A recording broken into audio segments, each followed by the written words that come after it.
What is your name? I'm Sunil Kumar Gulati. And in which city and country are you based?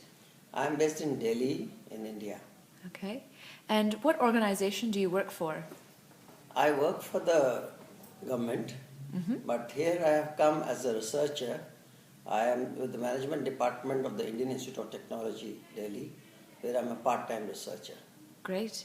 doing my PhD on the socio-economics of long-term care of elderly. Excellent. Okay.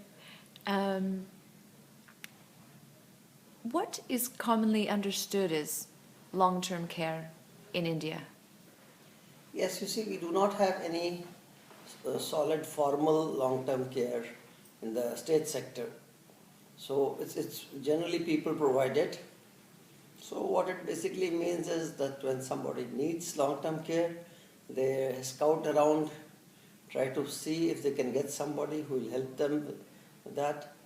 And as long as possible, since we have a very strong joint family system, so the family tries its best to provide either the manpower or resources to purchase manpower locally to look after the elderly.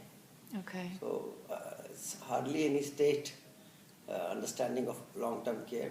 So this term is not widely used in India at all, Okay. honestly speaking. Are there other words for it? No, you see, what we say, we have a system where everybody has three kinds of debts. One towards the divine, one towards the teacher, and third is towards the parents.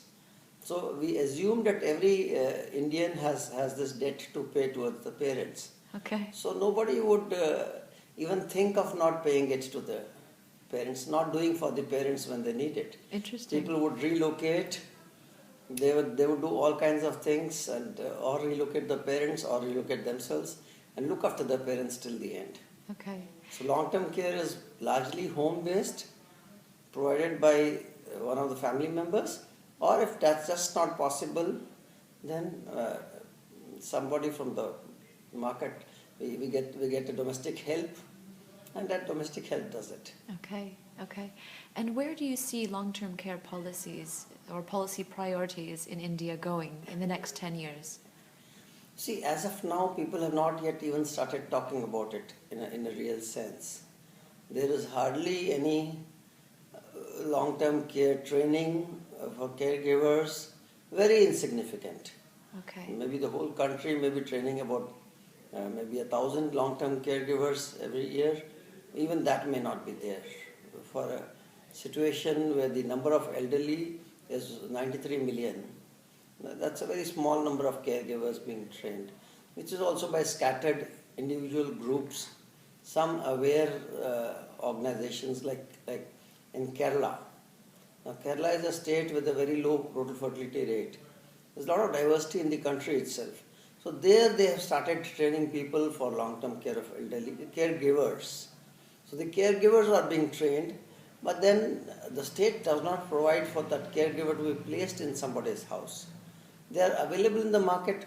Whoever needs calls up the training institution and takes them home, and they live with the elderly and try to help the elderly till the end. Okay. Interesting. If you had the opportunity to introduce one new policy reform related to long-term care, what would it be and why? See, India has a very strong demographic dividend available. There is excess manpower available, especially among the youth. So I would include in the National Rural Employment Guarantee Program, and for the urban employment also, I would introduce a huge training program to pick up the unemployed males and females, the youth, and train them into caregiving. Once we train them, then the local village panchayat, the local community can employ these trained people, and maybe they can be, one person can look after 6 or 7 or 8 elderly, male for males and female for females, and maybe half of the amount the local community body, for example, we have elected bodies.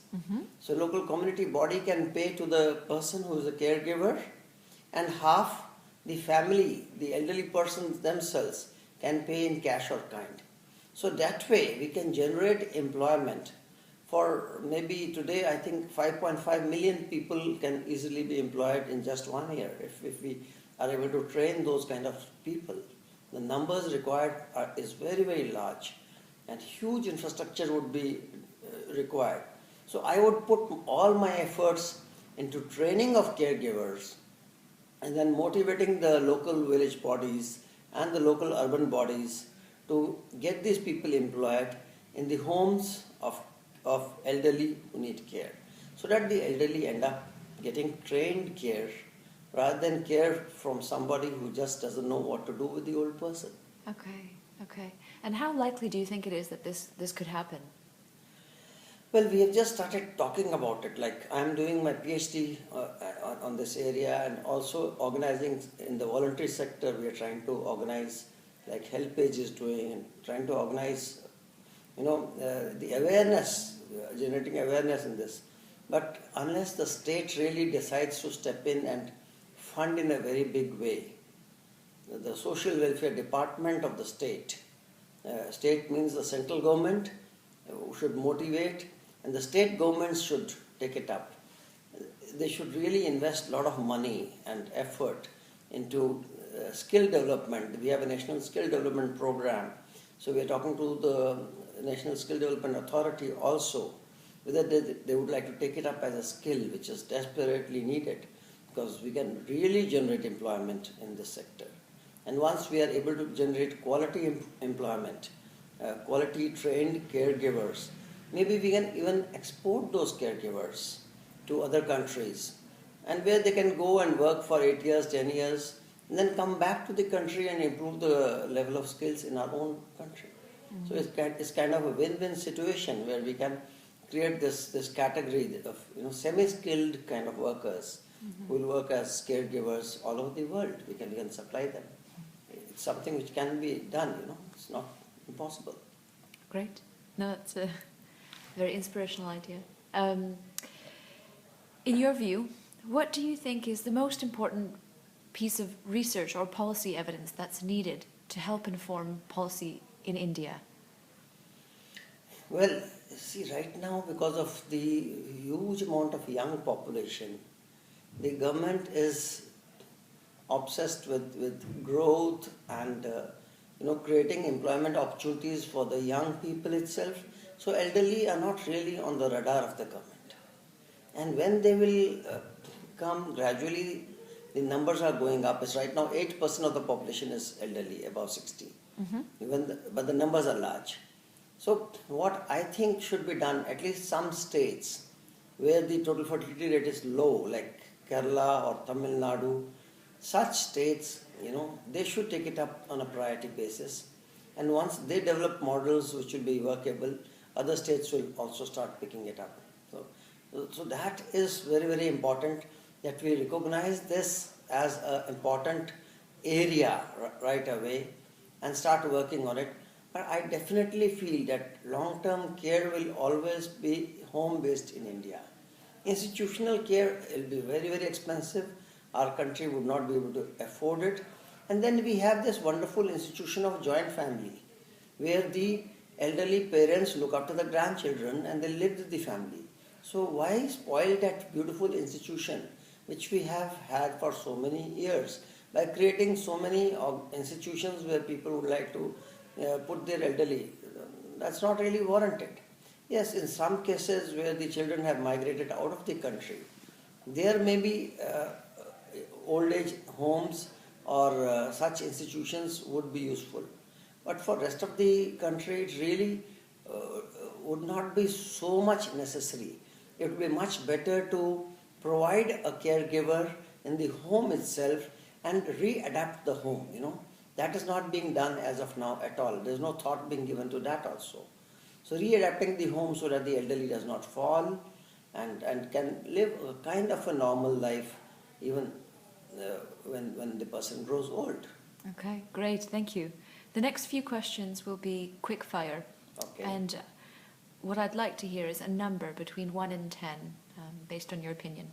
So what policy priority is allocated to long-term care in your country? I would maybe put it at 0. Okay, okay. How aware is the general public about what the a potential long-term care system could offer to people in need of care? Well, there's no formal system. So awareness is we must look after the parents. So that way, that's it. That's it? Okay. Yeah, 5 or whatever you call it. How well does the system support people with long-term care needs? 1. And how well does the system support the needs of carers? Again, 1. And this might be redundant, but how integrated are health and social care systems? As of now, not really. But yes, for carers also we have to train them a lot, and we have to train people for healthy aging. That is a very big investment we can make, for training people for healthy aging, and then training carers, because most of the carers are the spouse. If we train them, then they can live longer and healthier and happier. Great. Thanks very much, Sunil. It was great speaking with you.